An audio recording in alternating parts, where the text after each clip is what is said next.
Welcome everyone to Depression to Expression. My name is Scott and today we're going to talk about the ketogenic diet challenge I went through for mental health reasons. That's what those 30 days of vlogs were all about. What I was trying to do is experiment and see, does food have an impact on my mood? Now the answer is obviously it does. Obviously it does. But I was looking for ways that the ketogenic diet would increase my energy, overall mood, how I felt in the mornings, and what it did was actually something that I didn't expect.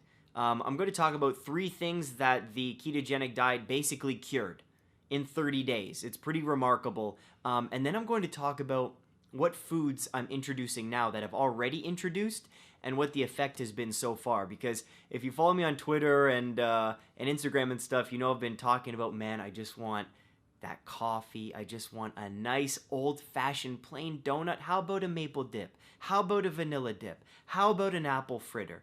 I was craving some of that stuff, and well, I'm going to tell you what I've introduced and what the effect is. But first, the 3 things. Oh, and also blood test results too. You can check this video out. I was in the hospital because I fell off my bike, and what they do is they take your blood when you're in the hospital, see if everything's a-okay.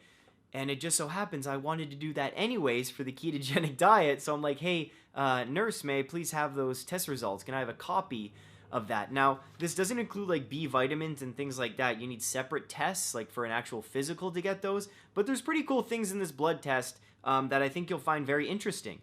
Because the ketogenic diet, man, that's a way different way to eat than I was used to. Like, I was pretty high carb, and when you're doing 70% fat, 20% protein, 10% carb, I was barely doing 10% carb there. It was very, very different, and the blood test actually surprised me. So, you ready? Sit back, relax, take your pants off. If you haven't subscribed, please subscribe. This is a mental health channel, Depression to Expression, where we express ourselves fully, freely, with confidence. All right? Let's do this.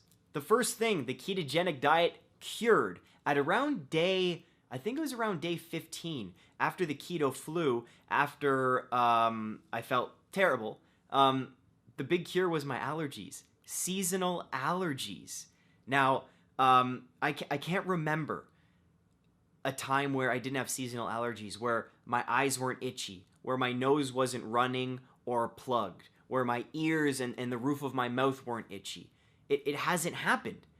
And that's a result that I didn't know, I didn't expect that to happen. And let me tell you, going through a summer and not having to sneeze, not having to take allergy medication was awesome. Like, I go to bed and I can actually breathe through my nose. For all of you who suffer from seasonal allergies, it's like going to bed and you have to breathe through your mouth and you wake up with the dry mouth and the pasties. This was a treat. This was a real treat. And again, from an early age, I've been taking Arius. Claritin doesn't work for me. Arius is the one allergy medication that I take that just does wonders. I'm spitting everywhere. And I was just so surprised by that result. So surprised and so happy. So that's number 1. Seasonal allergies, gone with the ketogenic diet. Gone. Number 2, this isn't really a cure, and this was pretty much an obvious thing. Because my calorie intake I don't think was as high. When you go off carbs, as you can see by the vlogs, I'm gonna put a link up here where you can see every single vlog I did for the 30 days, and you can see how I'm pissed off at the beginning, going through keto flu. There's times of depression, times of more anxiety, times where I'm just like, this diet's stupid, and then other times where after the keto flu, I get used to things, get used to the habit, eating differently, getting used to cooking differently, buying the right vegetables, buying meats, finding them on sale. You get used to the whole thing after just a few weeks. But the one thing was, my calories were definitely lower at the beginning. I had to eat non-stop. And I was telling Michaela, who introduced me to this diet and told me to try it, she was like, yeah, you're gonna like be hungry a lot of the time at the beginning. Your body's just not used to it. My body was craving carbs, and I'm just like, use the fat for energy, you idiot! My body wasn't listening for a while. So what it did is, for all you ladies, or gay men, I'm going to show you my stomach. Now, it's nothing serious, okay, but I had a beer belly before the ketogenic diet. Not a beer belly, but I had a kangaroo pouch. I was growing a joey in there.